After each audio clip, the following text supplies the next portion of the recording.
Alrighty, guys, we are back here on Black, Educated, and Broke.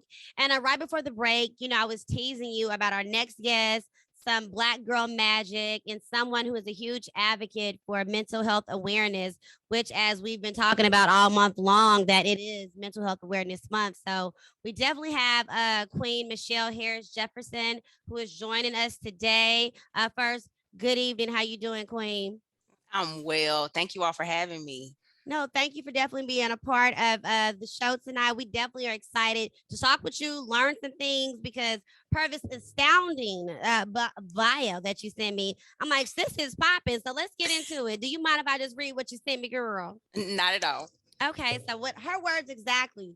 She's a resilience expert. Hey now, entrepreneur, author, professional educator, mom, and motivational speaker.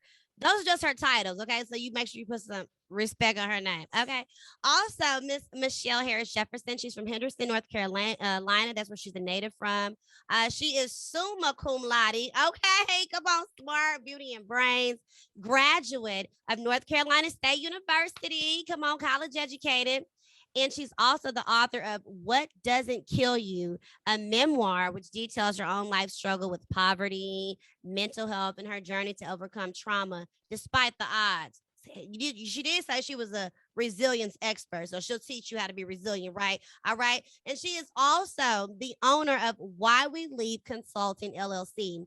And that's a firm that focuses on helping individuals and organizations operate through, listen to this, trauma informed lens. Like you understand the trauma, so you can speak to them from a different place. I love it. And she's also, as we said again, a mother, which I aspire to be one day. Shout out to the mothers out there. She's a mother and a wife who speaks at conferences and events, and she also conducts professional developments far and wide while currently serving, because she did say she was an educator, as a curriculum facilitator for Guilford County Schools. So y'all make some more noise for Miss Michelle Harris Jefferson. Yes, ma'am. Woo! Yes. Happy Mother's Day weekend. Yes, happy early Mother's Day. We'll start with that right there. Mom, that's the best title right there. Happy Mother's Day. Absolutely. And since Mother's Day was actually last weekend, but yes, look, we celebrate mothers all month long, Queen. But yes, how old is your child, your children? My daughter, she's 7. Okay, she's spicy now, ain't she? At that age, ain't she? She is mom's personality in a little body. Oh, I love it. Okay, because I know, like, throughout your bio, you kind of talk about being a mother, and it comes off like that's one of the most important and biggest jobs that you love and appreciate. Would that be true? Absolutely, 100%. So, what's the best thing? What's the best thing about being a mom? What's so awesome about it? For me, it's a redo. So all of the experiences that I have from being an educator over the course of a decade and all the things that I wanted from my childhood that I didn't get, I get to pour into her and get to see her grow as a result of it. And that is one of the most amazing experiences in the world. Okay, I'm sold. I'll take a couple kids then. Yep, that sounds like that's worth it. Okay, and you mentioned, Michelle, that you've been an educator for, you said, over a decade. And so I know right now, per your astounding bio, so you're a curriculum facilitator at Guilford County. So have you always been with them for the past decade, or? Yes, I started my career with Guilford County after graduating from NC State. I moved directly to Greensboro. My husband and I had agreed that whoever graduated first moved in the other direction. Oh, there we go. Yes. Okay. So I've been with Guilford the entire 10 years. And that's in Greensboro, North Carolina? Yes. I have family that live out there. We have a family reunion like every 5 years, and with the last time we went there was like in 2017. And it was like, I loved it, all the trees, just like Georgia. I'm from Texas, girl, all them damn trees. However, it was very like homey, like it felt like I didn't feel like nobody was a stranger. That's why we settled here. That was one of the main things for us, because I didn't have that kind of close family growing up. Yeah. So for me, that was super important, not just in our household, but in the community that we brought our daughter up in as well. Okay, and then that makes me want to get into that, what you're raising and your upbringing, because from the book that you wrote, your memoir, What Doesn't Kill You. So let's kind of get into that. I know you talk about struggles with poverty, you had mental health. Can you kind of elaborate about like what you went through and how it didn't kill you? Absolutely. So I kind of in the book jump back like as far as I can remember. And 6 is like my first major memory. My parents actually divorced when I was 6. Mhm. And after that time, my birth mom took us from my dad and kind of hid us. So we state Oh, hopped for a while. And of course, when you're kind of hiding, you don't really necessarily have access to basic yeah. needs. Yeah. Somewhere of your own to live, missing meals, not being treated well. Because when you're in somebody else's space, it's their rules or consequences. Yeah. So that was a really, really difficult upbringing for me, and actually being exposed to drugs in many of those households, and actually being abused, molested in many of those Oh, situations. wow. So when I say rough, it was rough. Right, right. But it didn't kill you. And from it, that, like, it yeah, did how not. has, yeah, that's what I want to know about your come through, your overcoming through that. And what are you doing to be an advocate to help others with that?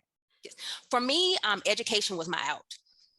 Because my dad, when I say he's my superhero, Yeah. a lot of people pick on me for being a daddy's girl. I'm a daddy's Um, girl. Do but not feel bad. I love my daddy, both of them, my stepdaddy and my daddy. So it's all right. yes. When I finally, at 13, I was actually old enough to make a decision in the courts to move back with my dad. And that was how he found out where we were. I got really, really upset with my birth mom over something. I couldn't tell you what it was right now. And left. We were living in Atlanta at the time. Left, walked up the block and found a payphone and called my dad and came. And once he knew where we were able to petition the courts to come back. And they said that we were Wow. old enough to make that decision on our own. Okay. So me and my biological brother came back here to North Carolina.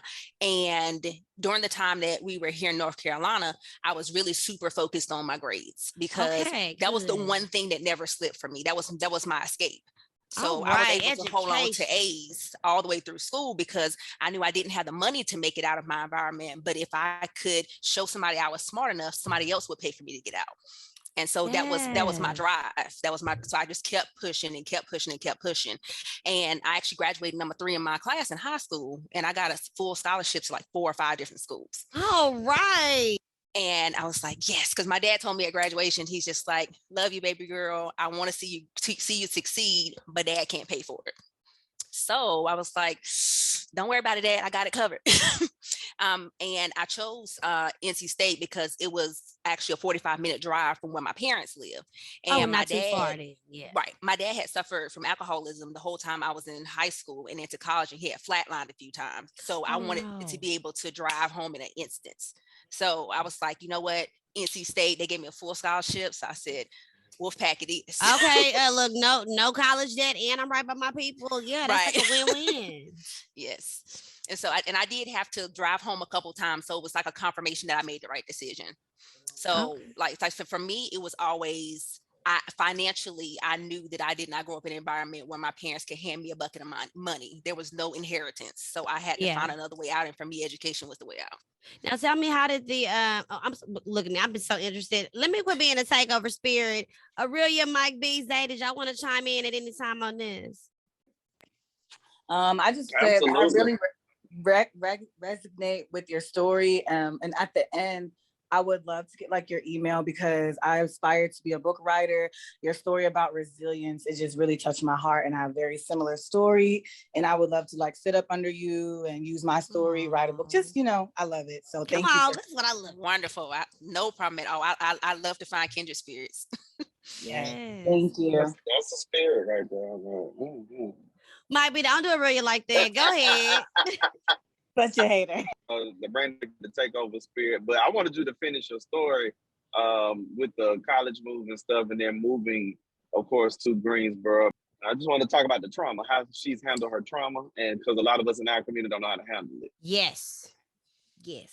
So I know you mentioned about how I landed in Greensboro. My senior year in high school, after kind of looking to fill some of those voids or those absences of not having a biological mother around and not having close relationships with many of my family members. When I moved back to North Carolina, right before I went to college, I was in high school. I had my dad's sister was the person I was closest to, and I would go to her house after school every day in high school. And her husband molested me. And Oh. so I kind of developed like a issue with being around men at that Yeah. point.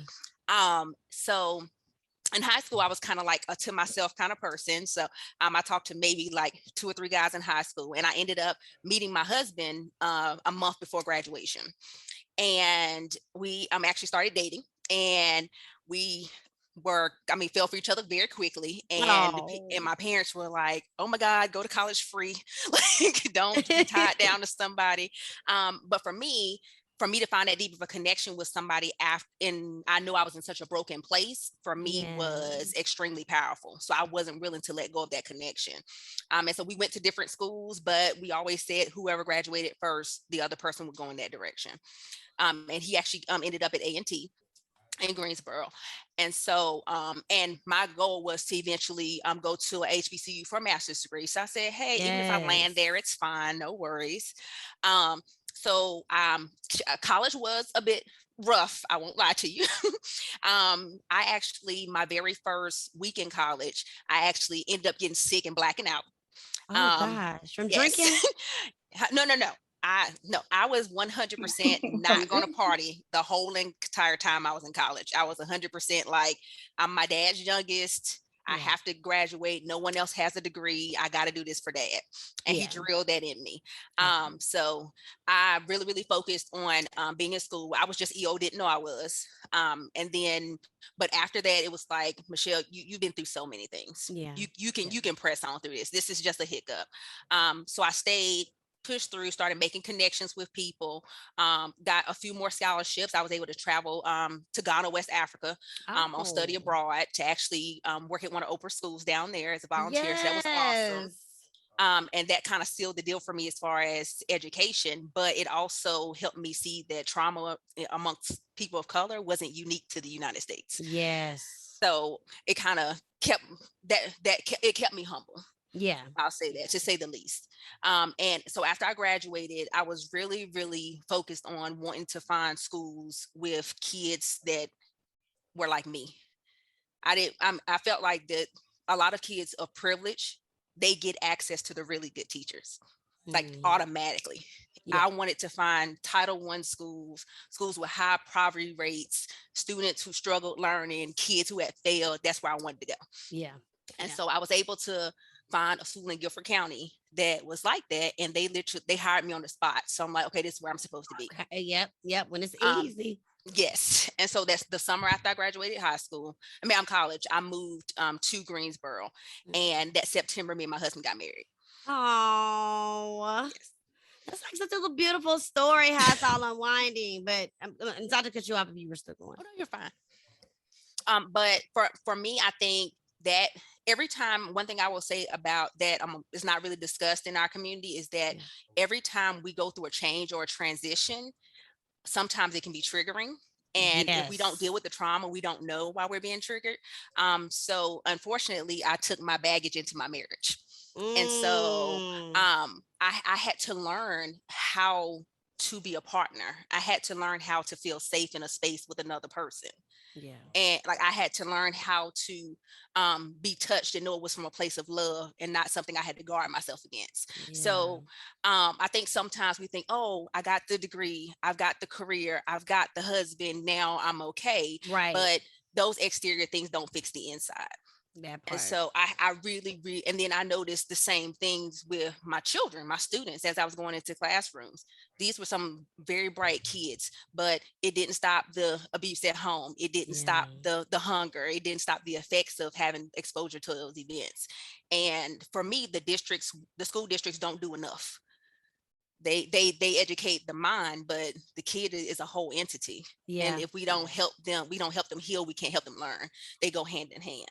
And you do that with your students? You find a way to help them heal and learn? Oh, absolutely. Give us an example of what that looks like.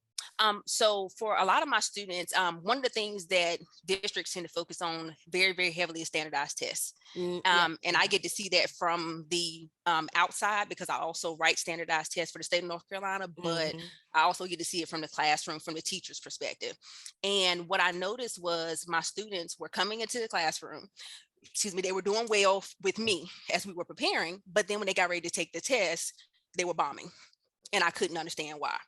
And so as we were going through the practice test and I noticed those things happening, I would say to my students, like, hey, talk to me.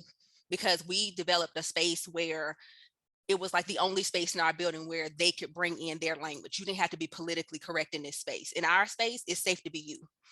So when we communicated even that. about content, I don't need proper grammar. I need you to be able to express to me in the way that you express to me that you understand.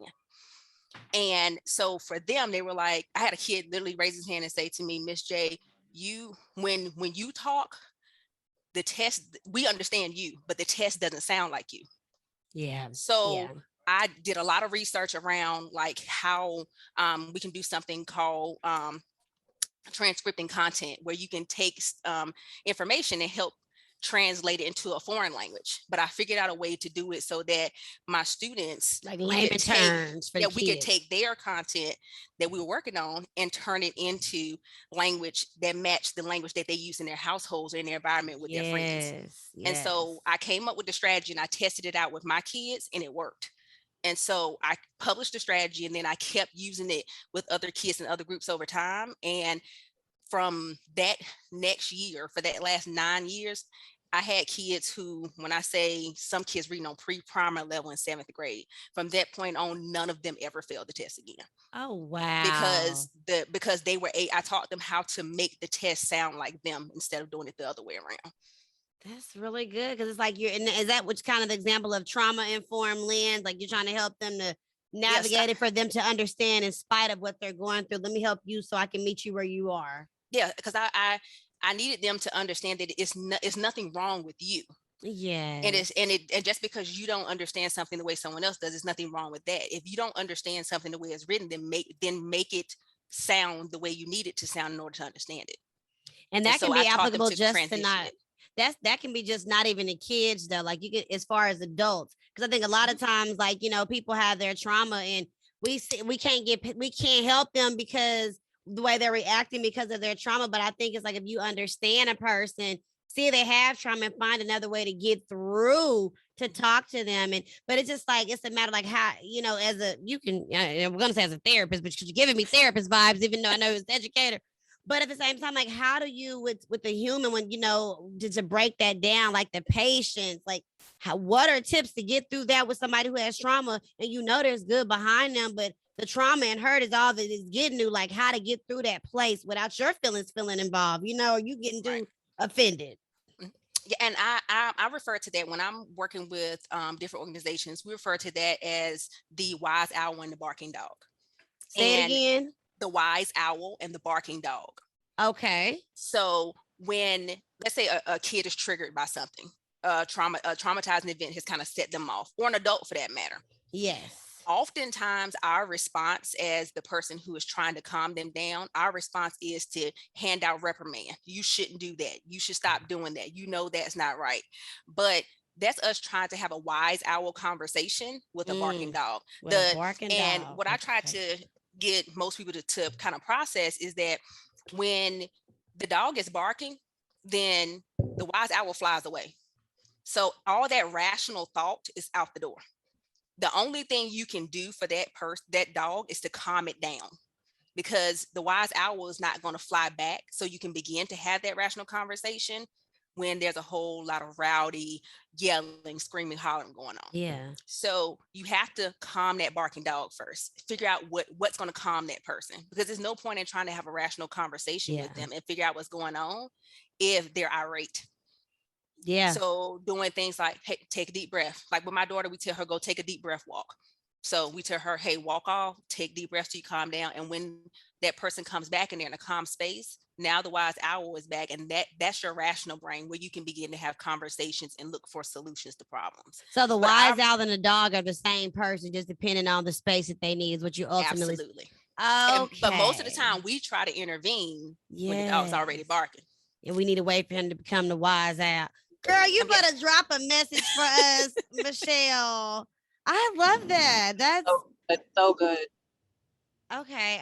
Now I know, because our producer is going to get us to wrap it up in a few. So one thing I want to go into, because I know you're consulting, your agency, Why We Leave Consulting. So tell us a little bit about that, because that's even more about what you want to talk about, you know, helping the Black community as far as getting more mental health awareness.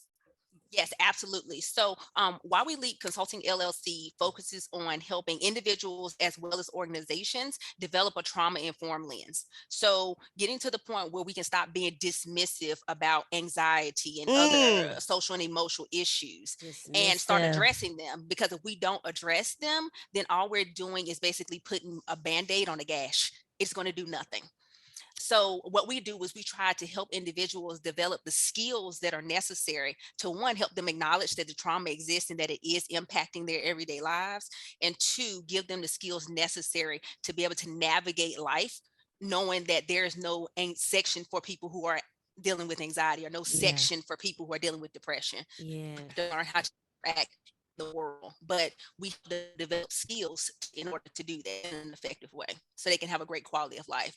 And most of all, help them understand that trauma is not a death sentence. A lot of times Yeah. people assume that, hey, I'm damaged goods, but trauma is actually a toolbox, because there are so many things, that skills that we develop innately as a result of trauma, like planning and goal setting, that we can Oh, use to actually propel us to success. yeah, that's a good idea. You're right. Because I guess when you have trauma, like you like, it ain't gonna happen to me. With me planning next time, you're more. So there is Absolutely. positive that you can take out of that. That's something I didn't really think about. Okay. Snap, snap again. Michelle is just dropping these bars today. Okay, Michelle. So if somebody wants to connect with you, because I know you do motivational speaking, and Yes. and give these jewels that you drop for us so graciously tonight on Black Educated and Broke. Let us know how we can get in contact, follow, subscribe, book, all that stuff for you. Yes, absolutely. Primarily, I use my website, which is www.whyweleap.com. You can always reach out to us there, and you will also be able to see a list of some of the webinars that we offer, as well as we actually have a line of journals that we just released, because we promote journaling as an effective practice to Yes. help with trauma. Those are actually there as well. You can also follow us on Instagram at While We Leap _Shell Bell 252, which is what some of the kids refer to me as. So Shell they actually Bell. Shell Bell. I love it. Yes, they always joke, they're like, no, we can always hear Michelle when she coming, Shell Bell.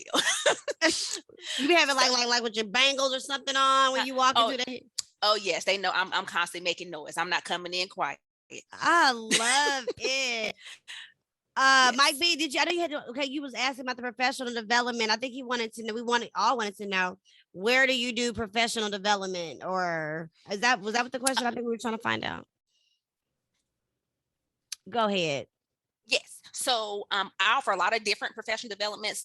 We do our standard trauma training is a full day program, and we actually come to you. We do those as webinars. So we've had ones go as far as the Philippines, which we're very, very Oh grateful for. wow.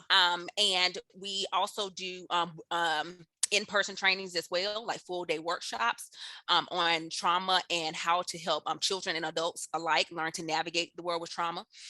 We do a lot of specialized programming as well around self-care as a means to managing anxiety, as well as a great focus on how journaling specifically helps us to deal with anxiety.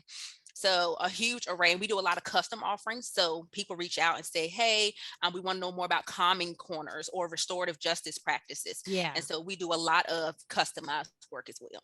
I love it. And how long has your agency, your consulting been going on for? Just out of curiosity.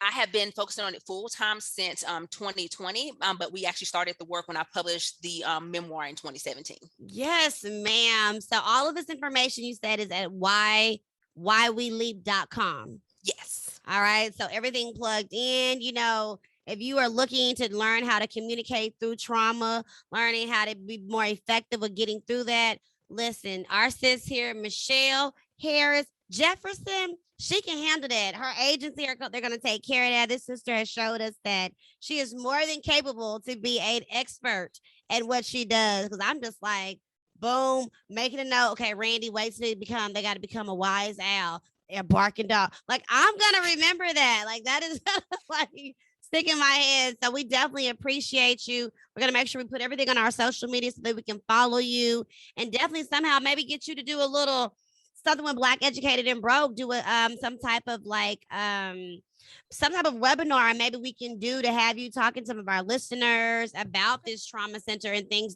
Because I think that's just, again, we're very much about Black excellence, Black empowerment, Black culture, like to uplift the community. So I really think that we need to put a partnership together and to get this popping, Michelle, like ASAP. How you feel about that? I would love that, because I think we've finally reached a point where there's no more what happens in the house stays in the house. We don't heal that way. So I'm here for it. Yeah. Yes, ma'am. Okay, I am here for it. And look, we said it. I had to say it on the podcast because now, you know what I mean. I gotta keep my word. I gotta do what I say. You know. So, but we're definitely gonna have that in the works, Michelle. But I thank you so much for your time. Again, guys, make sure you go to whyweleave.com and find out about everything about trauma and, again, how to see things from a trauma-informed lens so we can have a little bit more grace for people. Okay, that's the whole, to be more gracious. That's what we want. So, guys, we're gonna go ahead and take our last break before we get to wrap up. I know we got a lot of things going on for next week's show, some more special guests, and we got some new music. But if you want to hear more about it, you got to come right back here on Black, Educated, and Broke.